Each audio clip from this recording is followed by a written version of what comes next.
a face. The most famous face in the history of an empire. The emperor saw it once and lost his mind, then his throne, then his world. That is the story handed to you. China's great beauty. The woman so lovely a dynasty fell for her. The world keeps one word ready for you. The temptress who tipped an empire over. But before he was your emperor, the old man on that throne was something else to you. He was your husband's father. You did not climb into his bed. You were carried up the stairs, one polite step at a time, by people who never once asked your name. So this is the most famous love story in China, seen from the inside. And the question that follows you all the way down. Was any of it ever yours to choose? The world has already decided what you are. Open any history, and there you sit. The beauty who broke an empire. Painters give you a face that drowns kingdoms. Poets hand you the blame for a war that killed millions. A whole dynasty cracks in half, and the verdict comes back with your name carved into it. You are barely past 20. The armies, the treasury, the borders, the policy, none of it has ever touched your hands. Yet the story insists you steered all of it into the ground with a smile. And the man who supposedly went mad over your face, hold the easy version of him for a moment. He is the most powerful man alive. He is also more than 40 years older than you. And before the empire knew your name, he was already family. You first met him as the father of the man you married. The temptress story needs you to have chosen this. You will see how little you ever chose. Start lower than the legend. You are not a consort yet. You are a young woman married into the imperial house, the wife of the emperor's 18th son. That makes the man on the throne your father-in-law, and that is the whole of your importance. Nobody asks whether you wanted the prince. A good family, a useful match, and your hand is placed in his.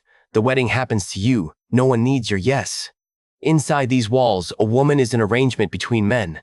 Your worth is counted in alliances and heirs. You learn the rule fast because the walls repeat it all day. You are a piece other people move. For now, the board is quiet. You are well-fed, well-dressed, well-placed. It feels like fortune. It is only position. And in this house, position can be reassigned. Your place here was never a shield. A death proves it. The emperor's favorite consort dies, and the most powerful man alive turns, suddenly and dangerously, lonely. A grieving emperor is not a private sorrow. It is a vacancy the whole court must fill. His eye moves through the women of the palace. It stops on you. Understand what that means in a house like this. When the emperor wants something, want is the wrong word. There is no asking, no courtship, no refusal waiting at the end. Only the slow machinery that turns his wish into fact. You are someone's wife. You are his own son's wife. None of that is an obstacle to him. It is barely a detail. So the dread arrives before anything does. The ground is already tilting toward him, and you have no way to stand against it. The most frightening thing in this palace is not cruelty. It is being wanted by a man no one can tell no. Here is how a daughter-in-law becomes a grandfather's consort and never once gets a vote. First, they make you holy. You are walked out of your marriage and into a Taoist temple. They hand you new robes and a new religious name, a nun at 22. It sounds like devotion. It is paperwork. The nun's vows erase the wife you used to be, and your marriage to his son simply stops existing on the record. Your husband does not fight for you. He cannot. He is handed a new wife, another official's daughter, to fill the space where you stood. You are subtracted from one man's life and saved for another, and both men are obeying the same throne. Then the waiting ends. The temple robes come off, and a 61-year-old emperor names you his precious consort. You are 27. The empire calls it the Great Romance. Count the choices that were yours. There are none. Not the temple, not the divorce, not the title, not the bed. The most famous love affair in China begins with a woman handed back and forth between two men who share a bloodline. So when they say you seduced your way to the top, no, you did not climb, you were carried, and the hands were never yours. Now the empire pours itself at your feet, and this is the part everyone wants to remember. Riders gallop relay routes for days so a single fruit can reach you fresh. Lychees hauled half across a continent because the consort likes them. Winter comes, and you bathe in hot springs built into a palace under the mountains. Silk, music, the warm pools at Huaking. The emperor arranges the whole world around your comfort. It looks like love winning. And that is the lie. This whole story is built to break. Surely a man who reorders an empire for you will keep you safe. Two shadows grow inside the gold. Your cousin rides your favor into the highest office in the land, and people start to notice who really moves the court. And every poet who ever sketches this scene, the springs, the silk, the doomed lovers, is already learning to draw you. They will spend centuries painting this exact moment. None of them will ask what you wanted. They never do. They are too busy loving the picture. Out in the streets, a different story is being written about you. The harvests fail. Officials grumble. Taxes climb to feed a court that glitters while the provinces go hungry. And the people need a reason, a face to hang it on. They choose yours, the woman in the silk, the fox who bewitched the old emperor and emptied the granaries. It is easier to hate a beautiful consort than to question a sacred throne. So the rumor hardens into a fact everyone already knows. But the orders tell a different story. The man wrecking and looting the government is your cousin, the new chief minister, trading offices for gold while the borders rot. You have no seat in any of it. You sign nothing. You command no one. The empire is being run into the ground by men with real power. The country will need someone to blame, and a frightened people would rather curse a pretty face than admit the rot came from the top. For a while, nothing breaks. This is the calm, and it is the deepest breath the story will let you take. The court keeps its rhythms, feasts, music, the slow theater of favor. There is even a strange tenderness in these years. The stories tell of a border general so close to you and the emperor that he is taken in almost as a son. A huge laughing man, fussed over at the very top. The tale may be more legend than record. Either way, it paints the ease of this season. Enemies wearing the faces of friends, everyone smiling at the same table. You do not know it, but you are standing at the very top of a long fall. Everything good in your life has gathered into this one quiet season. The lychees, the springs, the laughter. The man taken in as a son. In a year, that laughing general will burn his way toward this palace, and every comfort you hold right now will become evidence against you. Then the friend becomes the fire. In the north, the general you fed at court raises an army and turns it south, toward the throne that trusted him. The rebellion has 100 causes, broken borders, starving soldiers, a rotten court, but it wears his face, and it is coming fast. The reports arrive worse each day. A great city falls, then the gateway to the capital falls. The vast glittering empire that arranged lychees for your table cannot hold a line against its own army. Inside the palace, the music stops. The men who ran everything have no answer. Your cousin, the chief minister whose greed helped light this, still whispers in the emperor's ear, still steering, still wrong. And the quiet horror sits underneath the noise. None of this is your doing. You raised no army, set no policy, lit no fire. But the empire is burning, and you are the famous face standing closest to the throne. When the blame comes looking, it already knows where you live. So you run. The emperor, his court, his guards, and you. The whole golden world folded into a frightened column on a dawn road out of the capital. No silk now, no music, just dust, and the sound of an empire leaving its own city behind. This is the same man who moved heaven for a single fruit. What can he hold on to now? Almost nothing. The throne that named you precious consort is a line of tired soldiers and pack animals on a mountain road. The further you go, the thinner the protection gets. The guards have not eaten. They have not slept. They marched out of a burning capital on decisions made far above their heads. And they are starting to do the math on whose decisions those were. Every mile, the emperor matters a little less, and the hungry men with weapons matter a little more. The most powerful man alive is shrinking into a frightened old traveler, and the only shield you have ever had is him. At a shabby relay station called Mawei, the column stops, and the hunger turns into something with a blade.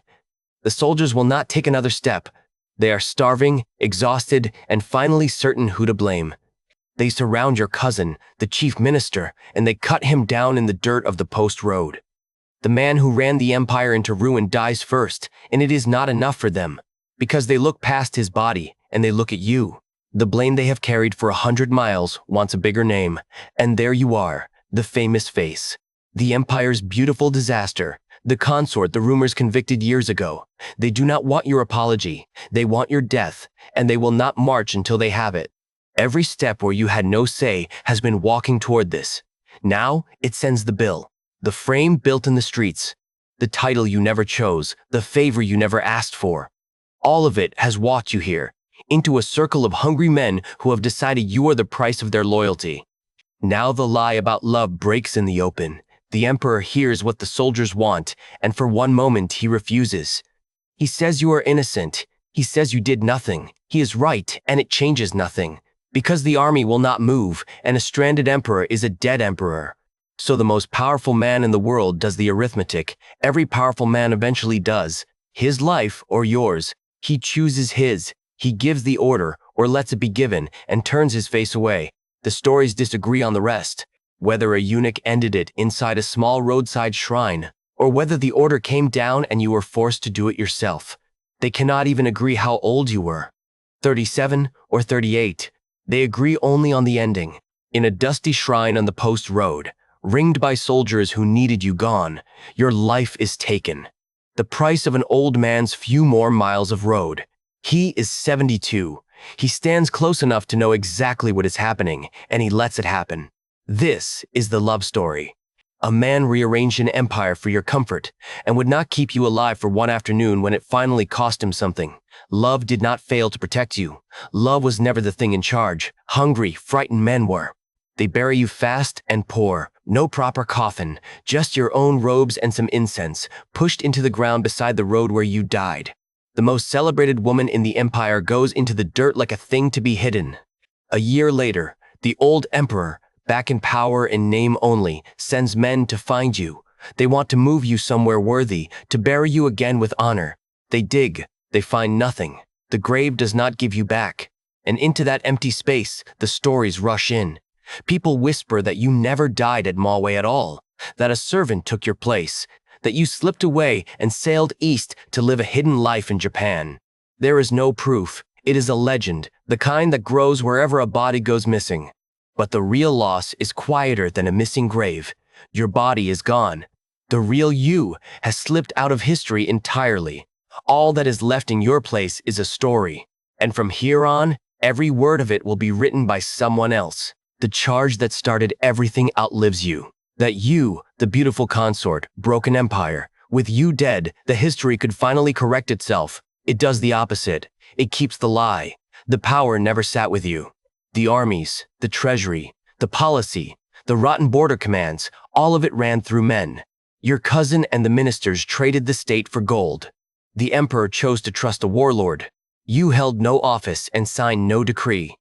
Strip your face out of the story, and every cause of the collapse is still standing. So why does your name carry it? Because your name was the easy one. A great emperor cannot be the villain. The throne is sacred. A war with 100 tangled causes is too large to hate. But a beautiful woman can be blamed in a single breath.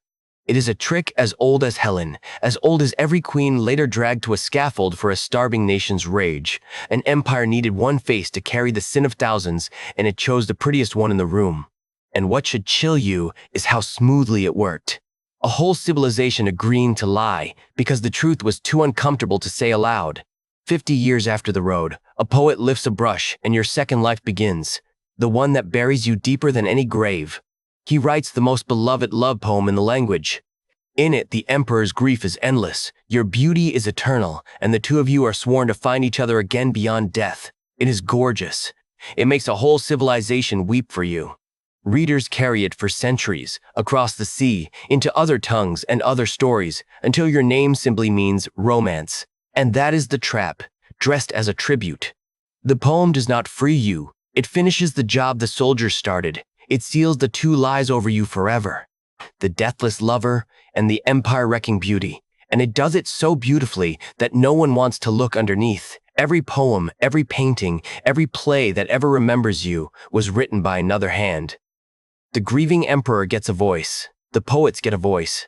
You, the woman who lived it, left not one line of your own. Not one word survives that you chose to say.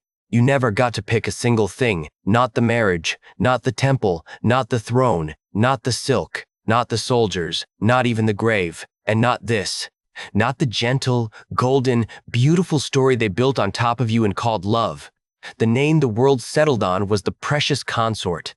But the girl underneath it was Yang Guifei, and almost no one remembers she was ever real. Even now, you are still wearing the story they wrote. you never once got to write your ode.